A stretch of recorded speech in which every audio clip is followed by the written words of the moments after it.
महाराष्ट्राचे लोकप्रिय मुख्यमंत्री माननीय देवेंद्र फडणवीस, मंचावर उपस्थित आपले संसदगण, विधायकगण, मान्य महापौर आणि आजच्या या कार्यक्रमाचे मुख्य आकर्षण माझे मित्र अनिल भाई अंबानी आणि उपस्थित सर्व बंधूंनो आणि भगिनींनो, आजचा हा दिवस नागपूरच्या आणि विदर्भाच्या दृष्टीने अतिशय महत्त्वाचा आहे. आपल्या विदर्भामध्ये विदर्भाचा विकास झाला पाहिजे अशी सगळ्यांचीच भावना आहे. सर्व पक्षाच्या आमदारांना, कार्यकर्त्यांना, नेत्यांना ही इच्छा आहे की विदर्भाचा विकास झाला पाहिजे. आणि विदर्भाचा जर विकास करायचा असेल तर विदर्भामध्ये उद्योगांची स्थापना झाली पाहिजे, टुरिझम वाढलं पाहिजे. आणि या सगळ्याच्या मागे सगळ्यात मोठी भावना कोणती असेल तर विदर्भातल्या तरुण मुलाच्या हाताला काम मिळालं. आज वर्तमान आर्थिक स्थिती अनेक संकटातून चालली आहे. जागतिक स्तरावर देखील अनेक प्रश्न आहेत. अशा स्थितीमध्ये ही जी परिस्थिती आहे म्हटलं तर भारताकरता अपॉर्च्युनिटी आहे. आणि म्हणून आपण निरनिराळ्या क्षेत्रामध्ये अतिशय वेगाने पुढे जाण्याची संधी देखील या स्थितीत आपल्याला प्राप्त झालेली आहे. मिहान हा प्रकल्प जेव्हा सुरू झाला त्यावेळी नागपूर आणि विदर्भाच्या जनतेच्या खूप अपेक्षा या प्रकल्पाकडून होत्या. परंतु ज्या प्रमाणामध्ये या प्रकल्पाची गती मिळायला पाहिजे होती त्यात थोडंसं लोकांच्या मनामध्ये आता होईल नाही होणार अशा प्रकारची भावना होती. देवेंद्रजींच्या नेतृत्वाखाली महाराष्ट्रामध्ये नवीन सरकार आल्यानंतर मी त्यांना विनंती केली की मिहानची याकरता एक कमिटी तयार करा आणि त्याचा अध्यक्ष नागपूरचा खासदार म्हणून मला करा, मी याच्या मागे लागतो. आणि मला मिहानमध्ये देवेंद्रजींनी पण पुढाकार घेतला आणि आम्ही ठरवलं. आणि मिहानच्या सर्व लोकांनी हळूहळू काही बऱ्याच प्रमाणात अडचणी दूर केल्या. आपल्या इथले VIAचे इंडस्ट्रीज मधले प्रतिनिधी देखील या कमिटीमध्ये आहे. आणि आम्ही सर्वप्रथम हे ठरवलं की आपल्याकडे नवीन इन्व्हेस्टमेंट कशी येईल. आजचा हा कार्यक्रम जो आहे हा मिहानची इमेज बिल्डिंग करण्याकरता देखील कार्यक्रम आहे. मी आता विजय बाबूंना अशी विनंती केली की वर्तमानपत्र असतील, मीडिया असेल, लोक असतील, उद्योगपती असतील, हे जर आपल्या प्रॉडक्ट बद्दल, आपल्या प्रकल्पाबद्दल चांगलं बोलले तर देशाला आपण चांगलं इम्प्रेशन क्रिएट करू शकतो. आणि म्हणून to create a good image for Mihan, Anil भाईंना मी विनंती केली की तुम्ही नागपूरला या. आणि तुमच्यासारखा उद्योगपती नागपूरला येतो आणि इथे 6,000 कोटीची जी इन्व्हेस्टमेंट करतो आहे ही आमच्याकरता सुरुवात आहे. आणि त्यामुळे निश्चितपणे अनेक लोक येतील आणि विदर्भाचा विकास होईल. विदर्भात कमीत कमी मिहानच्या मार्फत मी असं स्वप्न मुलाशी बाळगले 50,000 तरुण मुलांच्या हाताला रोजगार मिळाला. मी एका इंटरव्ह्यू मध्ये एका पत्रकाराने मला विचारलं, त्याच्या विचारणामध्ये खोच होती की तुम्ही उद्योगपतींना जवळचे आहात आणि उद्योगपती यावे असं तुम्ही म्हणता की उद्योगपतींच्या पुढे तुमचं धोरण आहे. मी त्यांना असं उत्तर दिलं की आज माझ्याकडे माझ्या स्वतःच्या कार्यालयामध्ये 1700 IT इंजिनियर्सचे अर्ज पडले आहेत. मी त्यांचे अर्ज पाठवत असतो आणि मला सांगताना वाईट वाटतं की त्यापैकी काही लोक 4-4, 5-5 हजार रुपयावर म्हणजे पुरती सुपर बाजारमध्ये देखील कॉम्प्युटरवर काम करायला तयार झाले अशी स्थिती आहे. आज बेरोजगारी समस्या खूप मोठी आहे. आणि मी त्यांना असं उत्तर दिलं की जर नागपूरमध्ये, नागपूर जिल्ह्यामध्ये आणि विदर्भात जर कोणी 500 कोटी रुपयाची गुंतवणूक करत असेल तर त्या माणसाचे मी पाय देखील धरायला तयार आहे. याचं कारण त्याची 500 कोटी रुपयाची गुंतवणूक आणि त्याचा काय होईल याची मला चिंता नाही आहे. पण त्याच्या गुंतवणुकीमुळे माझ्या भागातल्या करीब 5,000 मुलांच्या हाताला काम मिळेल ही माझी सगळ्यात मोठी चिंता. अनिल भाईंनी ज्यावेळी दिल्लीला त्यांची माझी भेट झाली त्यावेळी मी त्यांना आग्रहाने सांगितले की तुमच्या त्यांनी ऑलरेडी काही गोष्टी सांगितल्या, काही गोष्टी पाईपलाईनमध्ये आहेत. रशियन आणि फ्रेंच कंपनीबरोबर, मोठ्या मोठ्या कंपनीबरोबर त्यांचा डायलॉग सुरू आहे, अंतिम टप्प्यात आहे, काही ठिकाणी करार झालेले आहेत. त्यामुळे त्यांनी ती विजन मांडली ती आजही त्यात बऱ्याचशा गोष्टी भविष्यात ऍड होणार.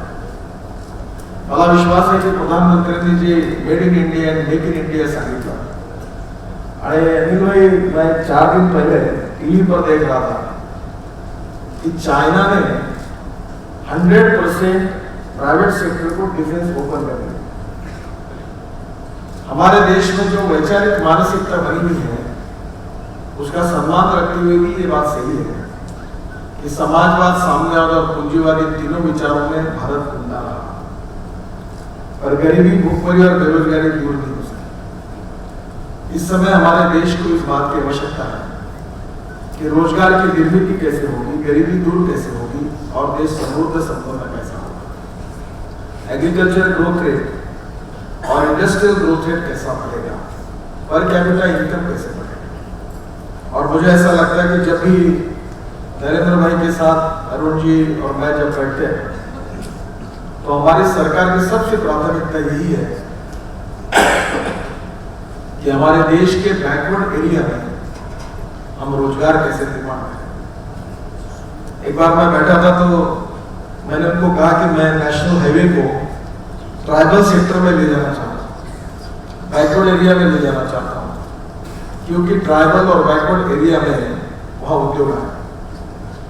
और कल ही मुझे खुशी है, कल देवेंद्र जी दिल्ली में थे और राजनाथ सिंह जी ने हमारी मीटिंग करीब 1.5 घंटा हुई और गढ़चिरौली जिले में आयरन ओर से लेकर सभी प्रकार की इंडस्ट्री कैसे शुरू हो और 15,000 से ज्यादा गढ़चिरौली जिले के ट्राइबल युवाओं को रोजगार कैसे मिले, इसके लिए पहली बार दिल्ली में मीटिंग.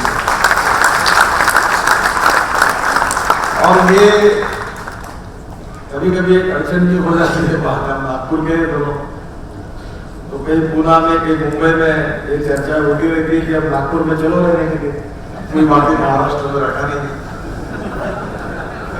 और देवेंद्र जी और मेरी ये धारणा है कि नागपुर विदर्भ का नहीं, महाराष्ट्र का विकास होना चाहिए. और इसलिए बिहार में जो रोजगार मिलेगा उसमें स्वाभाविक रूप से अमरावती में भी 9 टेक्सटाइल की फैक्ट्री महाराष्ट्र की नई सरकार आने के बाद वहां शुरू हुई. अकोला, यवतमाळ और तहसील प्लेस तक उद्योग कैसे आए, अकोला बुल्ढाना तक डेवलपमेंट कैसी हो, ये चिंता हमको है. और इतना ही नहीं तो निश्चित रूप से मुंबई का और महाराष्ट्र का विकास कैसे हो, ये हमारी प्राथमिकता है.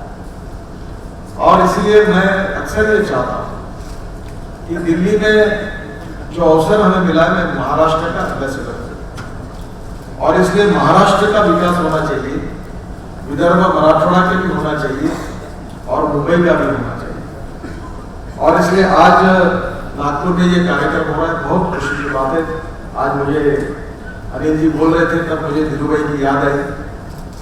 और मुझे और दूसरी उदाहरण आपको याद होगा कि जब मुंबई के स्टॉक एक्सचेंज में हमारे क्लिंटन, अमेरिकन राष्ट्रपति आए थे दिल्ली में, तब चाय पीने के लिए हम बाजू के एक कमरे में गए थे और मैं इस समय लीडर ऑफ अपोजिशन था. नारायण राणे भी लीडर ऑफ अपोजिशन थे, हम दोनों बाजू में खड़े थे, विलासराव मुख्यमंत्री थे और धीरू भाई और क्लिंटन दोनों में बातचीत चल रही थी. और उतने में धीरू भाई ने मुझे देखा और तुरंत आवाज लेकर मुझे नजदीक बुलाया और क्लिंटन को कहा, ये हमारा मिनिस्टर है जिसने मुंबई के पूरे फ्लाईओवर्स बनाए.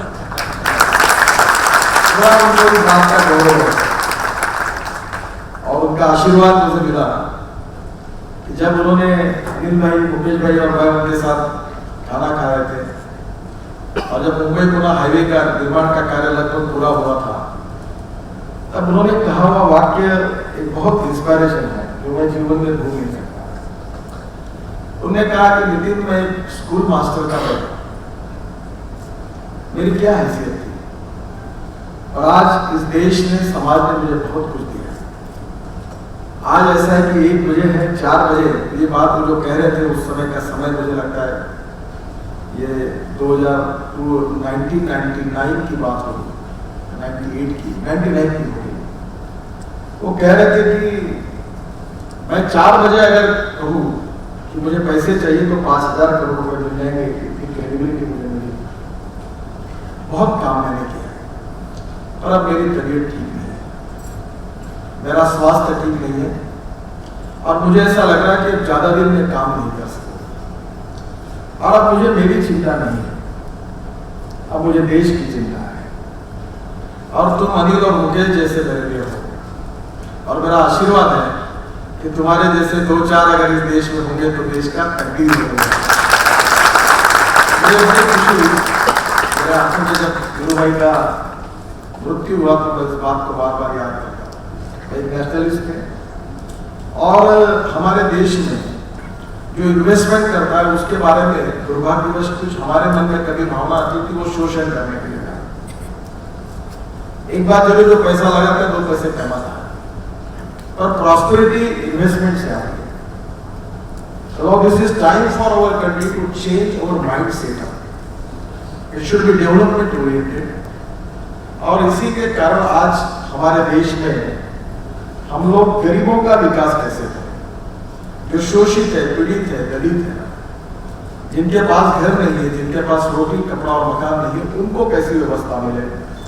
और ये उसी समय होगा कि जब डेवलपमेंट होगी तो टैक्स मिलेगा, टैक्स मिलेगा तो सरकार पैसे खर्चा कर पाएगी, डेवलपमेंट होगी तो रोजगार मिलेगा, रोजगार मिलेगा तो पर कैपिटा इनकम बढ़ेगा, रोजगार की क्षमता बढ़ेगी, परचेसिंग पावर बढ़ेगी और परचेसिंग पावर बढ़ेगी तो गांव का विकास होगा।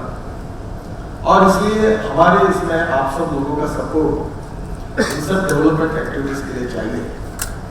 यहाँ का जो हमारा सबका सपना है कि यहाँ बहुत सी इंडस्ट्री में जैसे इन्फोसिस पूना में उन्होंने 50,000 लोगों को जॉब दिया। इसमें जब मेरे पास आए तो मैं उनको नाराज हुआ, तो उन्होंने मुझे प्रॉमिस किया कि जितना पूना में काम किया उतना नागपुर में करेंगे। तो वो नागपुर में आ रहे हैं तो नागपुर में भी उन्होंने टारगेट रखा है, उनके भी काम को भी शुरुआत की है। 2-3 दिन पहले SCL के MD भी नाडर वो भी मुझे मिले और उन्होंने भी कहा कि 2,000 लोगों को जॉब देंगे और मेरे देवेंद्र से बात हुई। धीरे धीरे अनिल भाई ने जो आज शुरुआत की है, इसके कारण आने वाले 3-4 महीने में काफी लोग यहाँ आएंगे। इंटरनेशनल एयरपोर्ट का जो टेंडर है, अब देवेंद्र जी को मैं प्रार्थना करूंगा कि जो ऑब्स्टेकल्स थे वो दूर हो गए, जो CRF का प्रॉब्लम था, CRP के लैंड का वो भी सॉल्व हो गया, डिफेंस मिनिस्ट्री का भी प्रॉब्लम सॉल्व हुआ। अब लगभग सभी ऑब्स्टेकल्स दूर हुए हैं। अब जल्दी हम ग्लोबल टेंडर इंटरनेशनल एयरपोर्ट के लिए भी तुरंत जाएंगे और ये जो डेवलपमेंट होगी, जो एयर इंडिया का जो MRO है जिसके लिए बोइंग कंपनी ने बनाया, वो तो स्टेट ऑफ आर्ट है। उस दिन जब हमने ये देखा तो वर्ल्ड में सबसे बेस्ट MRO वो है जो अमेरिकन लोगों ने बनाया है। छोटी छोटी उसका जो गेट है, वो गेट केवल जो है वो 300 करोड़ रुपए खर्चा करके ऑटोमेटिक गेट बनाया हुआ है, जो जर्मन कंपनी ने बनाया है और ये स्टेट ऑफ आर्ट है। 2,000 लोगों को उसमें रोजगार मिलेगा। नेक्स्ट टाइम देवेंद्र जी आएंगे तो एविएशन मिनिस्टर का परसों ही हमारे छोटे ग्रुप के सामने, प्रधानमंत्री के सामने प्रेजेंटेशन हुआ और रीजनल एयरलाइंस की बात हुई और MRO में जो विशेष रूप से जो स्पेयर पार्ट्स आते हैं उसके ऊपर हेवी टैक्सेशन है। और इसलिए हमने प्रधानमंत्री जी को अनुरोध किया है कि south east Asia, Indonesia, Malaysia, China, Singapore के सब हवाई जहाज नागपुर में दुरुस्त के लिए उसी समय आ सकते हैं जब ये टैक्स विड्रॉ करेंगे। प्रधानमंत्री जी पॉजिटिव है, फाइनेंस मिनिस्ट्री पॉजिटिव है और आने वाला समय वो दूर नहीं है कि इंडोनेशिया, मलेशिया, चाइना, सिंगापुर के सब एयरक्राफ्ट और इनके हजारों की संख्या में नागपुर सुधारने के लिए, सर्विसिंग के लिए आएंगे और यहाँ बहुत अच्छी डेवलपमेंट। मैं बहुत आज खुश हूँ, अनिल भाई को बहुत बहुत धन्यवाद देता हूँ क्योंकि मैंने एक बार उनको कहा था हाथ पकड़ के कहीं जा नहीं सकते, आपको नागपुर ही आना होगा क्योंकि उनके सामने 3-4 प्रस्ताव उस समय थे और उनके जब प्रेजेंटेशन के अधिकारी जब आए तब मैंने उनको बिहार के बारे में आग्रह से कहा और देवेंद्र जी ने इस अपॉर्चुनिटी का तुरंत कार्रवाई की और हमारे यहाँ एक नई शुरुआत डिफेंस सेक्टर की हो रही है। मैं फिर से एक बार अनिल भाई को हृदय से बहुत बहुत धन्यवाद देता हूँ, उनका अभिनंदन करता हूँ। और विशेष रूप से महाराष्ट्र सरकार को, मुख्यमंत्री जी को और बिहार के सभी अधिकारियों को, उन्हें बहुत पॉजिटिव अप्रोच में ये काम बहुत जल्द से जल्द किया है, उनको भी धन्यवाद देता हूँ। और इसी रफ्तार से नागपुर और विदर्भ के विकास की ये गाड़ी और दौड़ती रहेगी, ये उम्मीद रखता हूँ। बहुत बहुत धन्यवाद।